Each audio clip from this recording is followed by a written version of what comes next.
मूक माटी का स्वाध्याय हम सभी कर रहे हैं। आचार्य विद्यासागर जी द्वारा विरचित।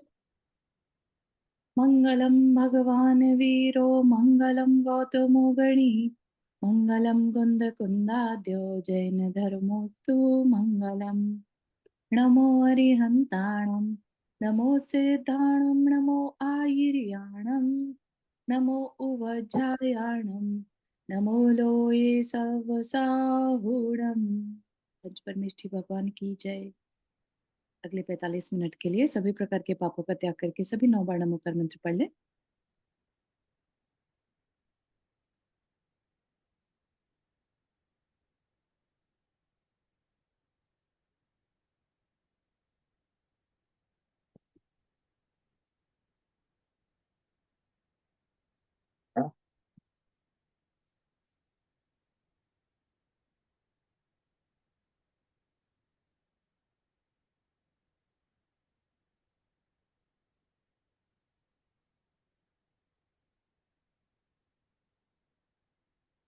तो हमारा जो यहाँ पर विषय चल रहा था, माटी के रौंदन की क्रिया चल रही है। पहले तो एक जो सीन ये बना था कि शिल्पी जो है वो रौंदने को ही तैयार नहीं था, है ना। क्योंकि शिल्पी ने माटी को माँ माना था और उसको कैसे रौंद सकता था। तो उसका पूरा शरीर शिथिल हो जाता है। तब जाके उसकी चेतना, अंतर चेतना से आवाज आती है कि जो कार्य कर्तव्य है वह तो करना ही होगा, है ना। और शिल्पी माटी का भी कल्याण उसी में है ना। इतना सुनने के बाद फिर शिल्पी जो है रेडी हो जाता है करने के लिए। और उसका पूरा, जैसे पैर उड़ जाता है तो पैर उड़ता है तो बाकी के अंग भी एक संचालक तंत्र की तरह से, पूरे मशीनरी की तरह से चलने लगते हैं। ठीक है। तो अब माटी को रौंदा जा रहा है, अलटा पलटा जा रहा है। और ऑलमोस्ट जैसे पैरों से क्योंकि करा जा रहा है तो पैर पूरे माटी में सन गए हैं। सन मतलब कि कवर्ड हो गए हैं। जैसे आटा गूंथते हैं तो आटे में हाथ एकदम रम जाता है, राइट। हाथ से अगर करा जाए तो, या मशीन से भी करें तो भी मशीन की जो टूल्स हैं उसमें आटा लग जाता है। ऐसे ही शिल्पी पैरों से कर रहा है तो पूरा पिंडलियों तक, नी तक जो है वो माटी में पैर जो है बिल्कुल सन चुके हैं उसके। तो माटी के रौंदन क्रिया में अब जो लेखक है, लेखनी है ना, वो यहाँ पर 9 प्रकार के जो रस होते हैं लेखन क्रिया में। क्या होता है कि जो लिखने वाला है वो अपनी लेखनी से किसी भी तरह के रसों को यूज करके पढ़ने वाले को प्रभावित कर सकता है, उसके भावों को प्रभावित कर देता है। अगर कोई रोमांटिक नॉवल पढ़ा जा रहा हो तो वैसे भाव आने लगते हैं। देश प्रेम का नॉवल पढ़ा जा रहा हो तो उस तरह के भाव आने लगते हैं, है ना। भक्ति रस के अगर है तो भक्ति, हास्य व्यंग के बारे में पढ़ा जा रहा है तो वैसे भाव आने लगते हैं। तो ये एक बहुत बड़ी पावर होती है लेखनी में। ठीक है ना। तो अब लेखक जो है उन रसों को बताना चाहता है कि ये रस करते क्या हैं। ठीक है। तो उसको कैसे इंट्रोड्यूस किया, हर रस का अपना अपना एक कैरेक्टर बना दिया। ठीक। और वो कैरेक्टर कब निकल के आएगा, वो माटी के रोंदने से निकल के आ रहा है।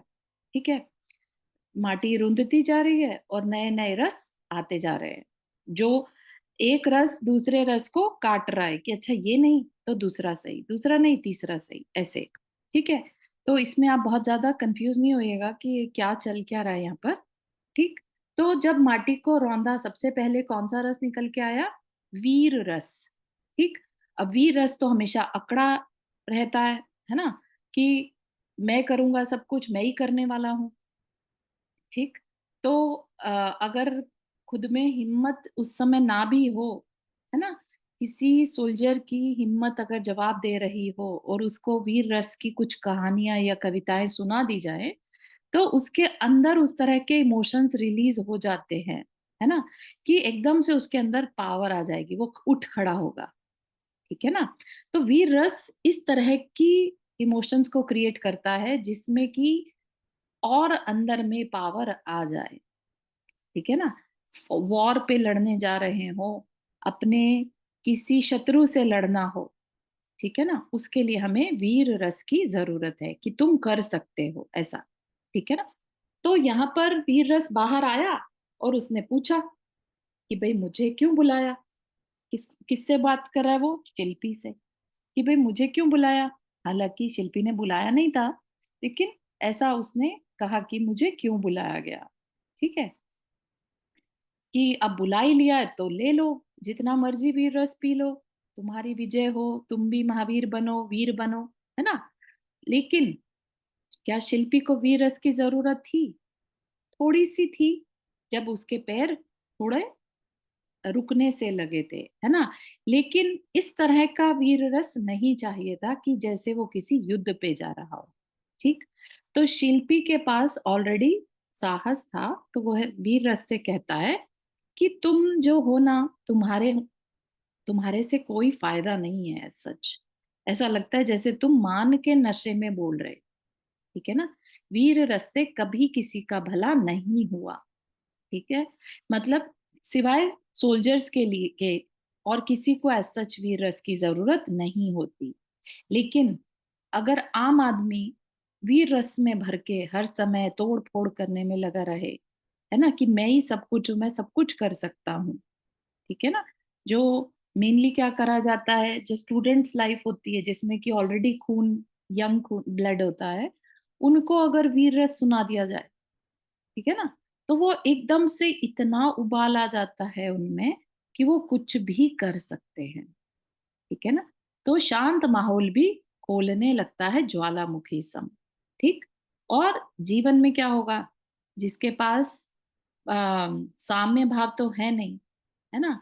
और अंदर में वीर रस और आ जाए, तो क्या हो जाएगा वो? उद्दंड हो जाएगा। वो किसी से नहीं डरता, ठीक है ना?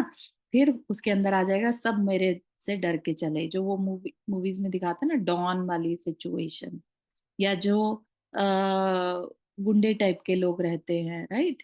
कि ये एरिया में सब मुझसे डरते हैं, यहाँ पर मेरा अधिकार है, ठीक है ना? ये सब किस कारण से होता है? वीर रस के कारण, ठीक? तो ये बात समझाई गई थी कि जो पुराण पुरुषों की परंपरा को ठुकराता है, वीर रस बेकार है उसके लिए, ठीक है ना? पुराण पुरुष भी लड़ा करते थे, ठीक है ना? जो चक्रवर्ती हैं, वो 32,000 राजाओं के ऊपर राज करने वाला, लेकिन कभी ज्यादती नहीं करी किसी के साथ, अननेसेसरी किसी को परेशान नहीं किया। तो उनके पास साथ ही साथ विज़डम भी होती है? आज के नेताओं की तरह नहीं, वीर रस तो बहुत है ना? कि हम हमारी बात नहीं सुनी, जला के रख देंगे, उसके उसका जीना मुश्किल कर देंगे, क्या-क्या नहीं करते आज के टाइम के जो नेता लोग रहते हैं, राइट? तो वीर रस के साथ-साथ अगर बुद्धि नहीं है, तो कोई सेंस नहीं है। तो क्या कहा था कि मान का मनन जो, है ना? तभी जाके मान का जब हनन होगा, तब जाके वीर रस है तो ठीक है, नहीं तो नहीं है। Otherwise there is no point वीर रस की कोई ज़रूरत नहीं है। ये कौन कह रहा है? ये शिल्पी जवाब दे रहा है वीर रस को। वीर रस कहाँ से फूटा था? माटी के रौंदने से, माटी की भुजाओं से। ठीक है ना? तो कभी-कभी माटी को दुल्हन का रूप दे दिया था जब वो गधे पर लोड करी गई थी, है ना? कहीं माटी को माँ का रूप दिया, कहीं माटी को हर कहीं-कहीं जगह पर बोलते हुए दिखाया, राइट? तो अभी क्या है माटी के अलग-अलग अंगों से अलग-अलग प्रकार का रस फूट रहा है। क्यों फूट रहा है? क्योंकि उसे रौंदा जा रहा है तो अलग-अलग अंगों से अलग-अलग रस निकल रहा है, ठीक? तो अब वीर रस की अनुपयोगिता हो गई, शिल्पी के लिए उसका कोई महत्व नहीं है, ठीक है? तो उसको देखकर कि अरे इसको वीर रस नहीं चाहिए, ठीक है?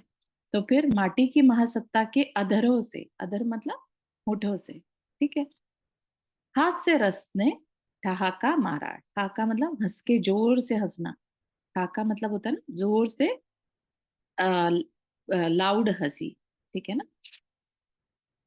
वीर रस का अपना इतिहास है, वीरों को उसका एहसास है, पर उसके उपहास का साहस मत करो तुम। जो वीर नहीं है, अवीर है, उन पर क्या उनकी तस्वीर पर भी अबीर छिटकाया नहीं जाता। तो अब डिफरेंट डिफरेंट रसों के माध्यम से, ठीक है, इम्पोर्टेंट बातें बताई जा रही, जो अ, ये कह लीजिए कि जिस समाज में हम रहते हैं, जिस एटमॉस्फेयर में हम रहते हैं, हमारा जीवन शैली पर चोट करने वाली चीजें हमें बताई जाएंगी, ठीक है ना? तो हंसी व्यंग क्या होता है, जिसमें कि सच तो बोलते हैं लेकिन व्यंग रूप में, मतलब उसमें कहीं ना कहीं झूठ का सहारा लिया जाता है, ठीक है?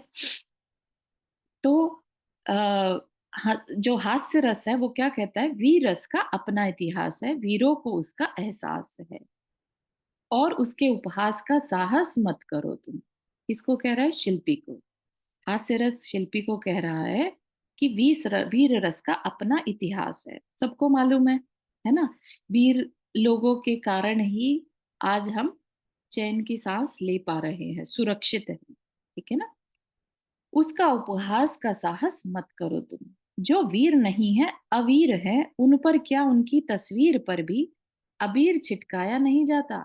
हाँ, यह बात निराली है, जाते समय अर्थी पर सुलाकर भले ही छिटकाया जाता हो, उनके इतिहास पर ना रोना बनता है ना हंसना। यूं कहते कहते हास्य रस ने एक कहावत कह डाली, कह कहाहट के साथ, आधा भोजन कीजिए दुगना पानी पियो, तिगुना श्रम चौगुनी हंसी, वर्ष सवासो जीव। ठीक है? तो अच्छी अच्छी बातें भी बतानी हो तो हंसी हंसी में बातें बताई जा सकती है, तो ये हास्य रस की इम्पोर्टेंस है ना? तो यहाँ पर क्या कह रहे हैं वीरस, अ, अभी क्या कह रहा है हास्य रस, शिल्पी को कह रहा है कि जो वीर नहीं है अवीर है, अवीर मतलब कायर है, ठीक है? तो जो वीर नहीं है तो उसका उल्टा क्या होगा? कायर होगा, ठीक है ना? तो उन पर क्या, उनकी तस्वीर पर भी, मतलब कि कोई उन्हें पसंद नहीं करता, कायर लोगों को कोई पसंद नहीं करता, उनकी तस्वीर पर भी अबीर छिटकाया नहीं जाता। डायरेक्ट जैसे उनके तिलक लगाना, उनका सम्मान करना, है ना? तो वो जो गुलाल कह लीजिए, अबीर होता है गुलाल, राइट? तो वो है गुलाल लगाया जाता है, तो कायरों के नहीं लगाया जाता। जो वीर हैं उन्हीं के तिलक आदि किए जाते हैं, सम्मान किया जाता है। उनके जो कायर हैं उनकी तो तस्वीर पर भी अबीर नहीं छिटकाया जाता। हाँ, ये बात अलग है कि जब वो अर्थी पर सुला दिए जाते हैं। अर्थी पर किसको सुलाया जाएगा? जिसका मरण हो जाए, है ना? तब भले ही छिटकाया जाता हो, मरने पश्चात तो सभी की अच्छाइयां ही याद आती है ना, फिर उनकी कायरता उस समय याद नहीं आती। ठीक? तो ये कह रहे हैं कि अर्थी पर सुलाकर भले ही चिटकाया जाता हो, उनके इतिहास पर ना रोना बनता है ना हंसना। जो कायर होते हैं, जिनके जिनके जीवन से किसी ने कभी कुछ नहीं सीखा, है ना? जिनका होना ना होना बराबर हो, ऐसे लोगों के लिए ना तो रोना बनता है ना हंसना, कि क्या पर्सनालिटी थी, है ना? गर्व करो, स्माइल दो, ऐसा भी नहीं। और अब उनके बिना हमारा क्या होगा? अगर जिनका कोई बेनिफिट ही नहीं था, है ना, हमेशा डर डर के जीवन जिया, तो कह रहे हैं, उनके इतिहास पर ना रोना बनता है ना हंसना। यूं कहते कहते हास्य रस ने एक कहावत कह डाली, कह कहाहट के साथ। कह कहाहट मतलब हंसते हुए एक आवाज निकाल कर, ठीक है? क्या कहा? ये बहुत काम आने वाली लाइंस हैं। आधा भोजन कीजिए दुगुना पानी पी, जितना पानी पीना होता है उसका आधा ही भोजन, उससे हाफ भोजन करना चाहिए। और तिगुना श्रम, ठीक, और चौगनी हंसी, वर्ष सवासो जीव। जो फिर वह व्यक्ति, वह जीव 125 वर्ष तक जी सकता है, जो इस इन चार लाइनों को, इन चार चीजों को फॉलो करे। भोजन कम, पानी ज्यादा, श्रम उससे भी ज्यादा, और हंसी और भी ज्यादा, ठीक है? तो यहाँ पर भले ही वो जो लाफ्टर थेरेपी बोलते हैं, उसकी इतनी बात नहीं की जा रही, it's not about laughter therapy. ठीक है, लाफ्टर थेरेपी में क्या है, तुम कुछ जबरदस्ती अपनी मसल्स को हा हा हा हा ऐसा जोर से करते, दैट इज नॉट रियल हंसी, है ना, बनावटी हंसी। उसमें भले ही मसल्स को थोड़ा रिलैक्स हो जाता है, ठीक है, हो सकता है थोड़े बहुत केमिकल्स भी रिलीज हो जाए फॉर द टाइम बिंग, लेकिन वो रियल हंसी नहीं है। यहाँ पर चौगनी हंसी जो है वो रियल हंसी की बात की जा रही है, खुश रहना, ठीक है ना। तो जो खुश रहता है वही 125 वर्ष तक जी सकेगा। जो थोड़ी देर के लिए किसी पार्क में गया, किसी योग भावना योग करने चला गया, कुछ ऐसे में स्पेशली हंस रहा है, ठीक है ना, उसके लिए ये बात अप्लाई नहीं होती। ठीक है, तो अंदर में अपनी कषायों को कम करना। प्रसन्नता आसन्न भव की आली है, प्रसन्नता एक आश्रय दिव्य डाली है, जिस पर गुणों के फूलों फलों के दल सदा सदा दोलायित होते हैं। अब एक वर्ड है हंसी, एक वर्ड है प्रसन्नता। ठीक है, तो यहाँ पर जो शिल्पी है, अभी तो हास्य रसी बोल रहा है ना, तो क्या कहा, प्रसन्नता। प्रसन्नता मतलब खुश रहना, प्रसन्न रहना। ठीक है, हंसना एक अलग चीज है और प्रसन्न रहना अलग चीज है। हंसना किसी के दुख में भी हंसी आ सकती है ना। और एक है अपने ही दुख में पर्सन प्रसन्न हो सकता है, रह सकता है। ठीक है ना, तो ये उस प्रसन्नता की बात कर रहे हैं जो अपनी कषायों के मंद होने से अंदर में एक प्रसन्नता, एक हर्ष अंदर से बना रहता है। ठीक है ना, उसकी बात करी जा रही है कि प्रसन्नता जो है आसन्न भव, आसन्न भव मतलब निकट भव की आली है, मित्र है। ठीक है, आसन्न निकट भव्य, भव्य मतलब जिसका मोक्ष निकट है ना। तो जितने भी मुनि महाराज भी हैं, है ना, जो मोक्ष मार्ग पर भी चलते हैं, तो कहा जाता है उनको भी कि मोक्ष मार्ग पर पूरे हर्ष के साथ चलो। अगर दुखी होगे तो क्या होगा, तत्वार सूत्र की अपने को एक गाथा बताई गई है कि कैसे हम असाता बांधते हैं, दुख शोक ताप आक्रंदन, है ना, परिदेवनानी।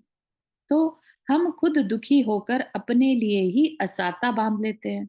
अब असाता बांधेंगे तो क्या हम संसार से छूट पाएंगे कभी? कभी भी नहीं। जो बहुत ज्यादा दुख में रहते हैं तो फिर वो अपने लिए तिर्यंच गति बांध लेते हैं। तो यहाँ पर प्रसन्नता आसन्न भव की आली है, जो प्रसन्न रहता है वही अपने कर्मों को काट सकता है। दुखी होकर तो व्रत उपवास भी नहीं किए जाते। ठीक है ना, उसके लिए भी प्रसन्न रहना जरूरी है कि जो कार्य हम कर रहे हैं वो अच्छा है ना। इवन समाधि मरण है, उसमें भी क्या कहा, जोशिता वर्ड यूज किया ना, जोश होना चाहिए, प्रसन्नता होनी चाहिए। हम इस शरीर को छोड़ रहे हैं, ना तो और ज्यादा जीने की इच्छा, है ना, और ना मरने की वांछा, राइट, जैसा है वैसे में प्रसन्न है, और उस प्रोसेस में हम जोशिता है, आनंद के साथ उत्साह के साथ लगे हुए, राइट।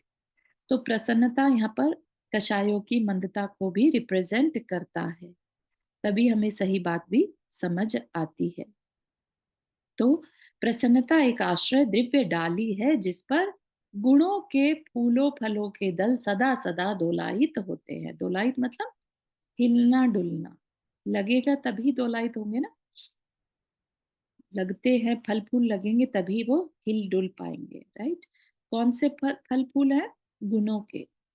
जो प्रसन्न रहना जानता है उसी को, उसी के अंदर गुण ही गुण भरे रहते हैं, क्योंकि जिसकी दृष्टि हमेशा दोषों की तरफ जाएगी, ठीक है, वो खुद भी दुखी रहेगा और दूसरों को भी दुखी करता है। ठीक है ना, तो जो प्रसन्न रहता है गुण भी उसके अंदर बढ़ते रहते हैं, और इसीलिए उनको निकट भव्य श्रेणी में रखा।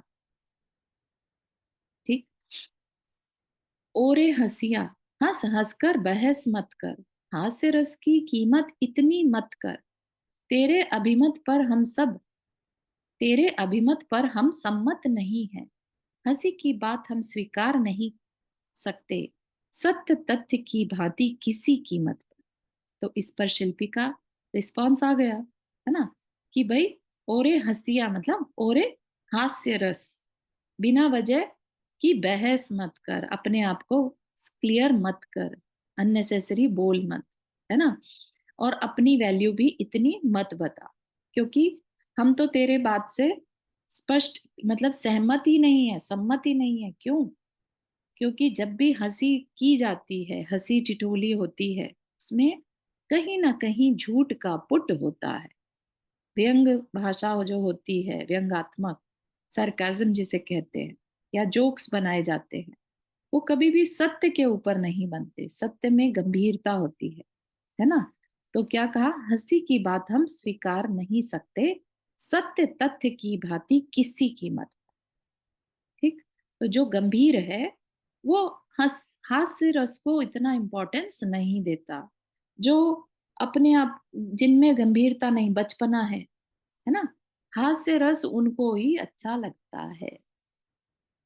वही हर टाइम चाहते हैं कि बस हमें तो फालतू बातें कराते रहो और हम खुश हैं इस तरह जीवन जीने में, राइट। लेकिन यहाँ पर शिल्पी कैसा है, गंभीर है, चिंतन चलता है उसके अंदर, है ना। शिल्पी ने यूं फिर से कहा, खेद भाव के विनाश हेतु का राग आवश्यक भले ही हो, किंतु वेद भाव के विकास हेतु हास्य का त्याग अनिवार्य है। हास्य भी कषाय है ना। देखिए कितना समझदार है शिल्पी, है ना। उसने एक बार पहले जब हमने देखा था कि जल को जब कुएं से निकालना था, किस तरह से उसने बिलछानी की, किस तरह से उसने रस्सी से अंदर छोड़ा कि बाकी जीवों को तकलीफ ना हो, है ना। तो उसे एक तरह से सब जानकारी है कि जीवन को कैसे जीना। हास्य भी कषाय है ना। तो क्या कहा यहाँ पर, हास्य खेद भाव के विनाश हेतु, खेद मतलब दुख, ठीक है, खेद है अगर किसी को, उसको हटाने के लिए मान लिया कि हास्य का राग आवश्यक भले ही हो। अगर बहुत दुखी है कोई, तो ऐसे पर्सन के पास बैठ जाओ जो जोक्स मारता हो, ठीक है, माना तुम्हारा दुख दूर हो जाएगा, लेकिन वो टेम्परेरी दुख दूर होगा, वो फिर से घर जाएगा और वापस से उसी दुख में डूब जाएगा, क्योंकि उसका चिंतन वैसा ही है। किंतु वेद भाव के विकास हेतु, वेद भाव मतलब अंदर में समझदारी का, ज्ञान का भाव, उसके विकास के लिए त्याग, हास्य का त्याग अनिवार्य है। हास्य का, हास्य भी क्या है, नौ कषाय का एक पार्ट है। यह भी किसी दूसरे में कषाय क्रिएट करने में कारण बन सकती है ना। द्रौपदी का एग्जाम्पल सबके पास, सबने सुन रखा होगा, जब उसने दुर्योधन को क्या कहा था, अंधे का पुत्र अंधा, है ना, जिसके कारण दुर्योधन ने बदला लेने की ठान ली, पूरा महाभारत का युद्ध हो गया, ठीक है ना। तो हास्य कषाय दूसरे के अंदर क्रोध को उत्पन्न कर सकती है या उनको नीचा दिखा सकती है।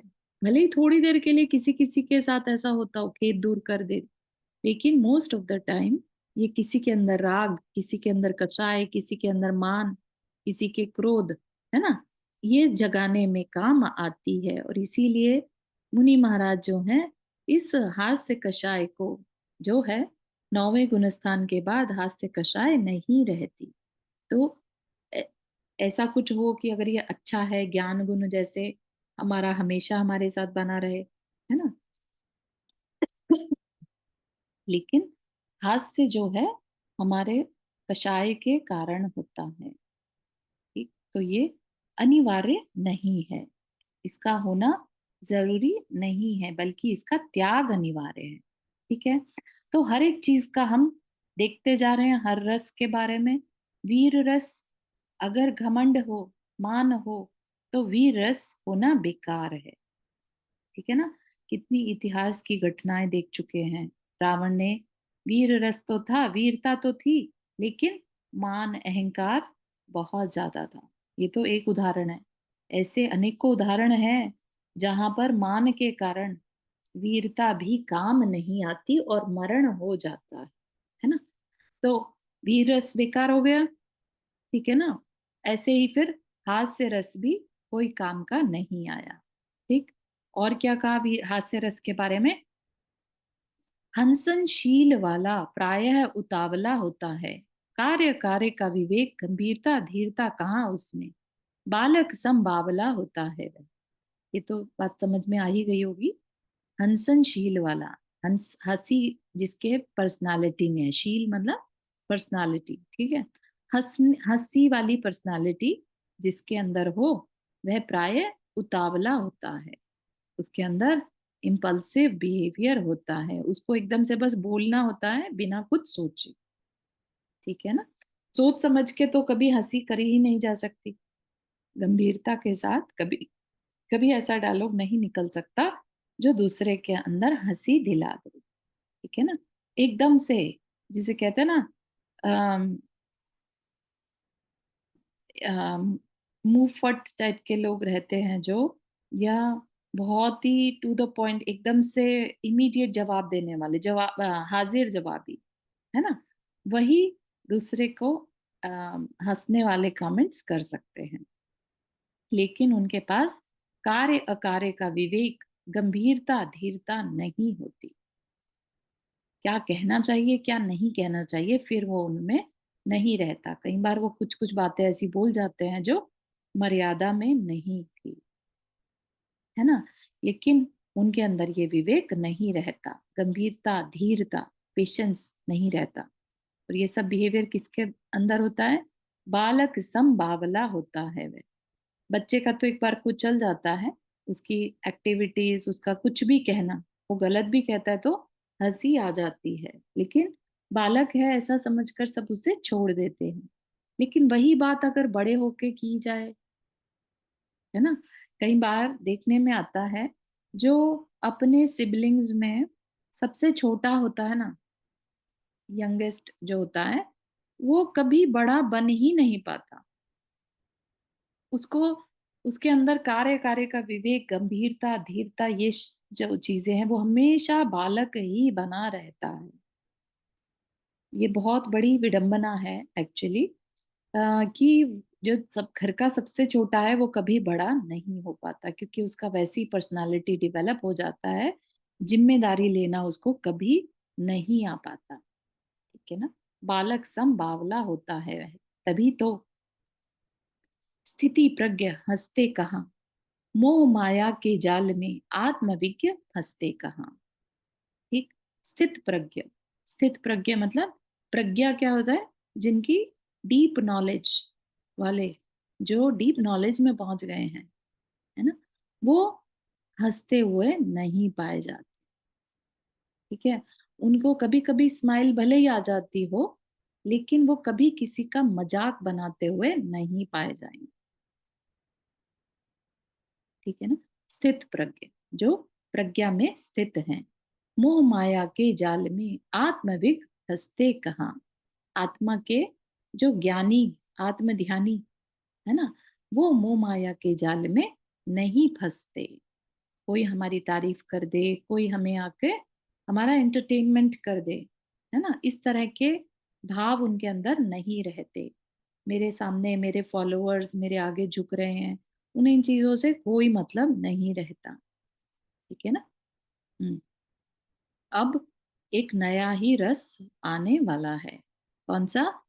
अपनी दाल नहीं गलती लख कर, अपनी चाल नहीं चलती परख कर, हास्य ने अपनी करवट बदल ली और साथी का स्मरण किया जो महासत्ता माटी के भीतर बहुत दूर रहस रसातल में उबलता कराल काला रौद्र रस जग जाता है ज्वलनशील वाला हृदय शून्य अदय मूल्य वाला, ठीक है?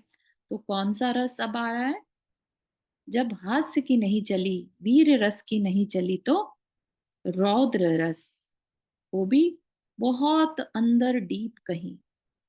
जो हास्य रस है वो तो होठों पर से निकला, है ना, उसमें कार्य कार्य का विवेक नहीं रहता। लेकिन रौद्र रस क्या होता है? बहुत डीप, कहीं ना कहीं हमारे सब कॉन्शियस में रहता है। रौद्र रस में क्या होता है, रौद्रता में क्या होता है, हृदय शून्य, अदय मूल्य। अदय मतलब दया से रहित, ठीक है। तो जहां दया ही ना हो, जहां हृदय, हृदय होता है करुणा, कहाँ पर होती है, हृदय में होती है ना। तो हृदय शून्य, जैसे हृदय नाम की कोई चीज हो ही ना। अदय, दया रहित, मूल्य वाला, ऐसी वैल्यूज उसके अंदर कि कोई दया ही नहीं। तो अब ऐसा रौद्र रस डीपली निकल कर आया, क्योंकि हम सबके अंदर रौद्र रस है, ठीक है। रौद्र रस में क्या होता है, दूसरे की तकलीफ को देखकर हंसना, या चोरी आदि में इंजॉय करना, अच्छा मानना, या और कुछ नहीं तो परिग्रह करके खुश होना। तो माना हम लोग चोरी चोरी करके ना खुश होते हो, हम दूसरे को तकलीफ में डालकर ना खुश होते हो, लेकिन परिग्रह करके तो हर गृहस्थ आज की डेट में अपने अंदर एक एक अलग सा भाव महसूस करता है कि हमने देखो अपनी लाइफ में क्या क्या नहीं बना लिया, है ना। दुखी होना है तो उसको देख के दुखी हो सकता है, अरे हमने कुछ भी नहीं बनाया। लेकिन जिसने बनाया वह समझिए रौद्र रस उसके अंदर से निकल रहा है। तो इसलिए कहा रहस रसातल, रहस मतलब रहस्य, जिसका कि खुद भी पता नहीं होता कि हमारे अंदर रौद्र रस था, ठीक है ना। रहस रसातल में उबलता कराल काला, कराल काला मतलब बहुत तीव्र काला जिसे कहते हैं, जेट ब्लैक, रौद्र रस, क्योंकि ये इसमें कुछ भी अच्छा नहीं है। रौद्र रस कहीं से भी हमारे लिए कल्याणकारी नहीं है ना। दूसरा तकलीफ में है, फ्रेंड है लेट से, और वो बढ़ रहा है, उसकी बढ़ती देखकर अंदर में जेलस हो रहा है, दुख मान रहा है ना। और उस पर तकलीफ आई तो मुंह से तो बहुत अच्छा बोल रहे हैं, लेकिन अंदर ही अंदर एक भाव हो रहा है कि चलो बहुत हो गई थी तरक्की, अब थोड़ा दुख भी देखो, हम भी तो ऐसे ही जीते हैं है ना। ना आगे बढ़ने का दुख क्या होता है अब समझ में आएगा। ये क्या भाव आ गया, ये रौद्र रस आ गया। टैक्स की चोरी करके या और किसी तरीके से हमने सरकार का पैसा देना था, लेकिन हमने कोई टेक्निक निकाल ली कुछ है, तो उसमें खुशी मनाना, है ना। ऊटा ऊट पटांग झूठ बोलकर दूसरे को बेवकूफ बनाकर फायदा उठा लेना, या परिग्रह करके खूब खुश होना, ठीक है।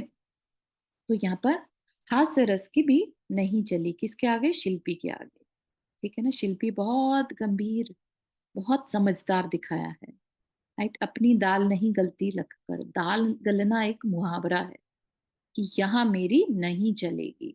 दाल गलना मतलब मेरी नहीं चलेगी, अपनी चाल नहीं चलती परख कर, कि मेरे यहाँ पर कोई सुनने वाला नहीं है। तो हास्य ने क्या किया, पलट कर इसको याद किया, रौद्र रस, कि भाई तुम ही आके अब कुछ इस शिल्पी को कहो, ठीक।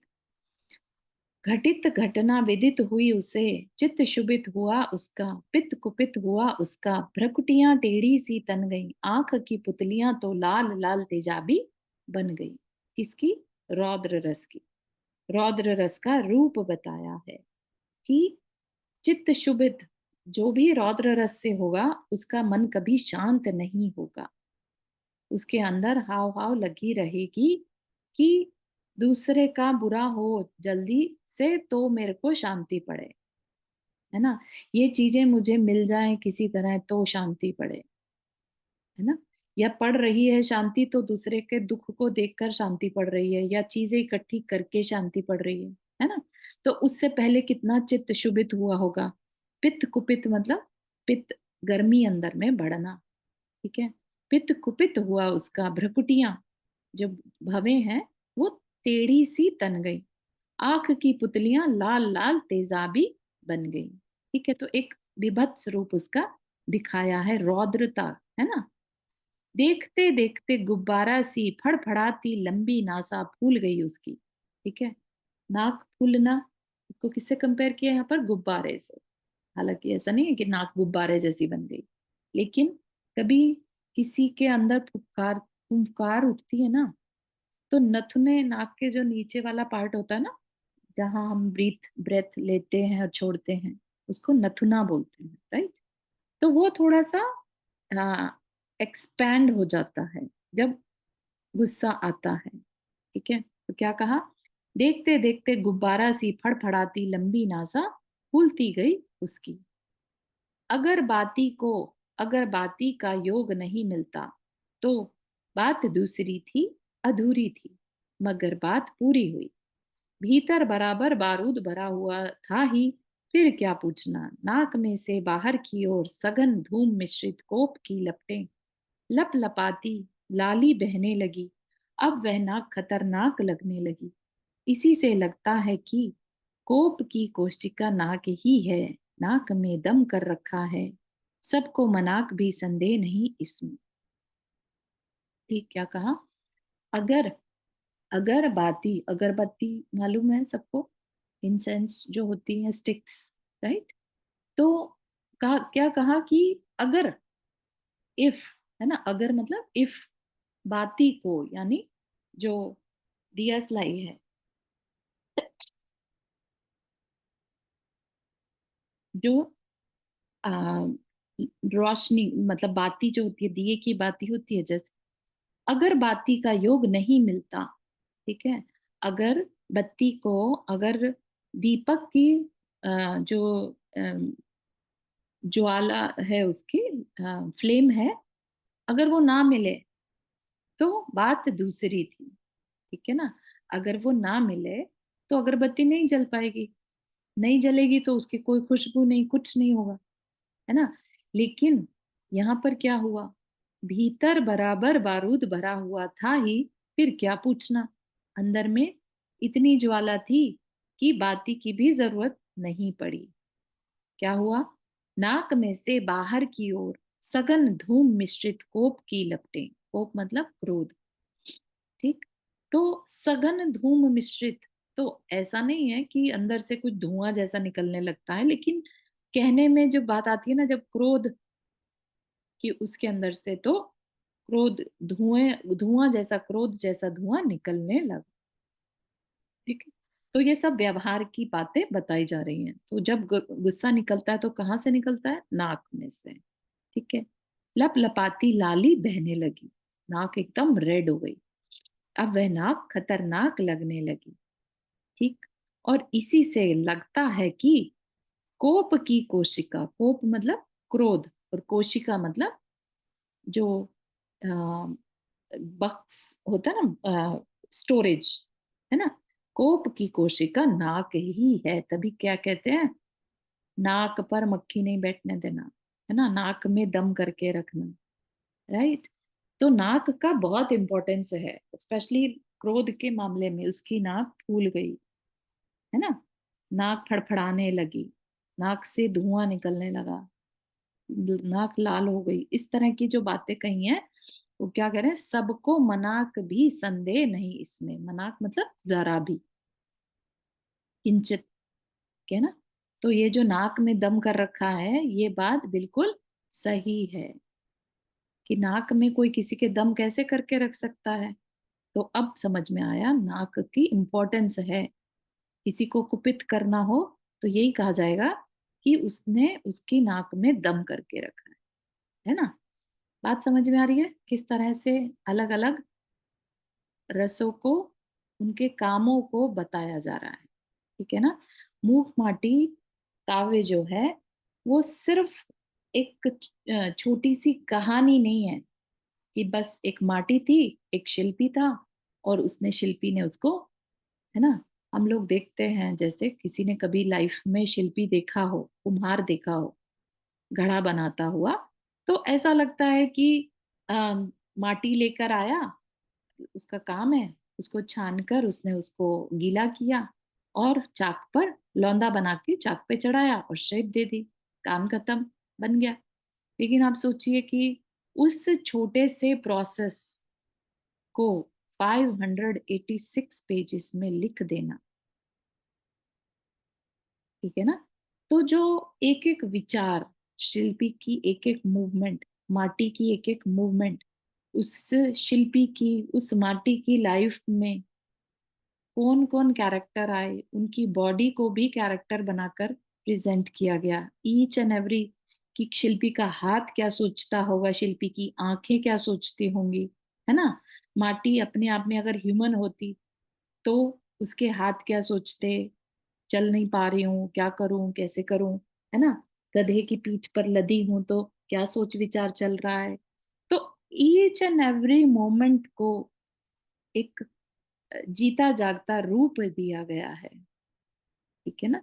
और साथ ही साथ क्योंकि ये आध्यात्म को भी बता रहा है, तो जहाँ मौका मिला लेखक ने की लेखनी ने सबको संदेश भी दिया है और रियलिटी भी बताई है जगह-जगह, ठीक है ना? हमारी लाइफ में हम कैसे सोचते हैं, कैसे चीज़ों को प्रोसेस करते हैं या क्या हमारे लिए इम्पोर्टेंट है?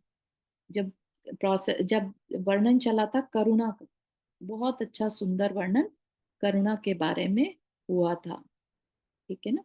इसी तरह से अभी जो लेखक के रस होते हैं, लिखने के रस होते हैं, उनके बारे में ईच एंड एवरी रस के बारे में, ठीक? क्या कहा? सतोगुण के सत्व की इति का यहाँ अवभाषण हुआ, राजसी तामसी की अति का यहाँ अब भाषण हुआ।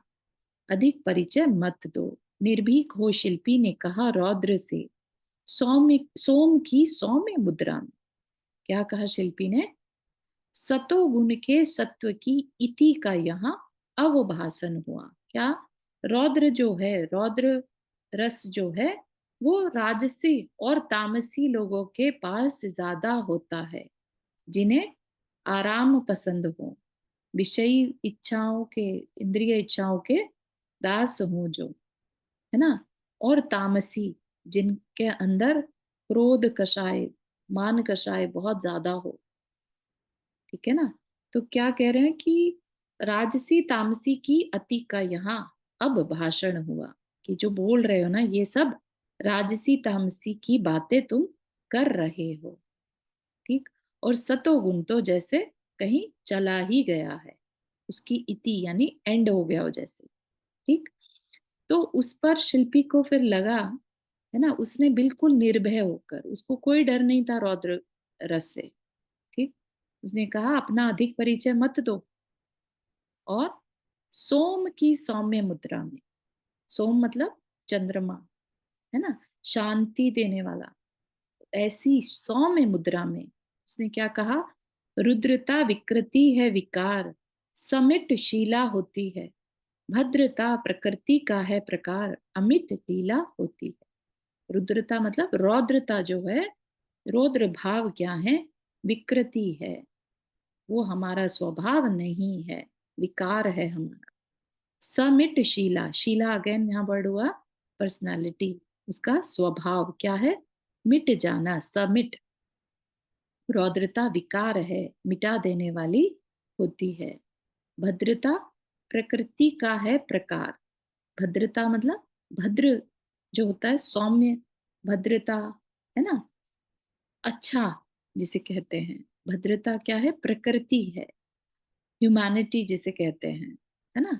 अदरवाइज तिर्यंच भी, उनका भी एक बिहेवियर है, नारकियों का भी एक बिहेवियर है, लेकिन मनुष्य का एक्चुअल बिहेवियर कैसा है? ओरिजिनल स्वभाव भद्र है, लेकिन वो अगर रुद्र तरीके से जीना चाहे तो ये उसका विकार है, ठीक है? तो भद्रता प्रकृति का है प्रकार, अमिट लीला होती है। पहले क्या कहा था? समिट शीला, है ना, अमिट जिसमें कि मिटना नहीं होता, प्रकृति हमेशा हमेशा रहती है, वो हमारा स्वभाव है, भद्रता हमारा स्वभाव है, इसलिए वो कभी खत्म नहीं होता। जो विकार है, विकृति है, उसका अंत होना ही होता है ना? हम्म। और सुनो, यह सुक्ति सुनी नहीं क्या? आमद कम खर्चा ज्यादा, लक्षण है मिट जाने का, कुबत कम गुस्सा ज्यादा, लक्षण है पिट जाने का। ये आचार्य श्री की भी जो कई शॉर्ट्स बनते हैं उनमें आता है, सर्कुलेट हुआ था। और सुनो, वो कौन बोल रहा है? शिल्पी ही बोल रहा है, आमद कम खर्चा ज्यादा। सुना ही होगा, है ना? आमदनी कम हो और खर्चे ज्यादा हो तो क्या होगा? लक्षण है मिट जाने का, तो हमारी लाइफ बर्बाद हो सकती है, ठीक है ना? कुबत कम गुस्सा ज्यादा। कुबत मतलब अंदर की ताकत। ताकत कम है और गुस्सा ज्यादा है तो क्या होगा? गुस्सा, अननेसेसरी गुस्सा दिखाएंगे और अपने में हिम्मत है नहीं तो क्या होगा? पिटाई हो सकती है सामने वाले से, ठीक है ना? तो आई थिंक यहीं तक रखेंगे आज के लिए। तो यहाँ तक हमने कौन कौन से रस देख लिए? वीर रस, रौद्र रस, हास्य रस, ठीक है ना?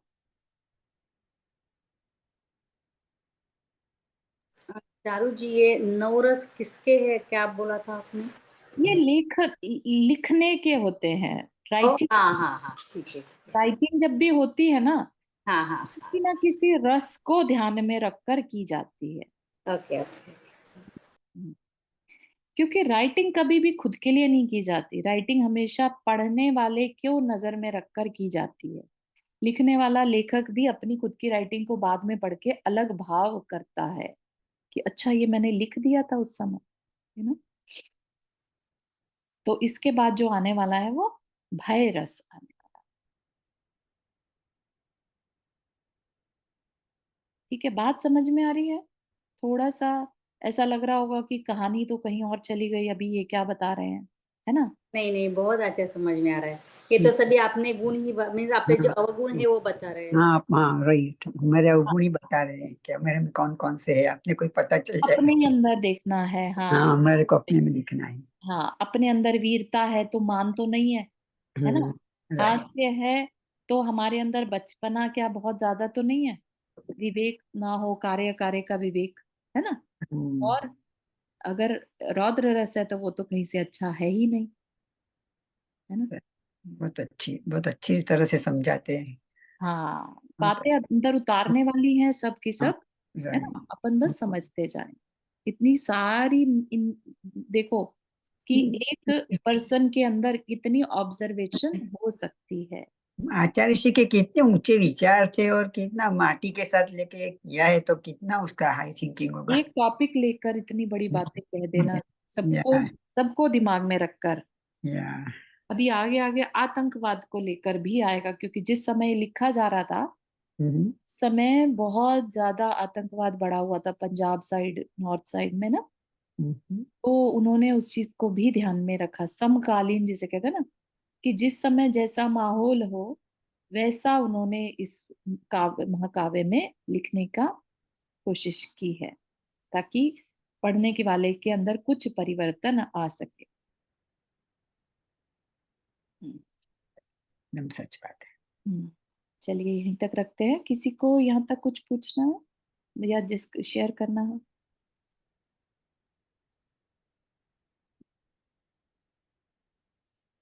चलिए, जिनवानी स्तुति। जावाणी के ज्ञान से सूझे लोकालोक, सो वाणी मस्तक धरो सदा देत बूदो। हे जिनवाणी भारती तो ही जपो दिन रहन, जो तेरा शरणा गए सो पावे सुख चैन। नौ बार नमः।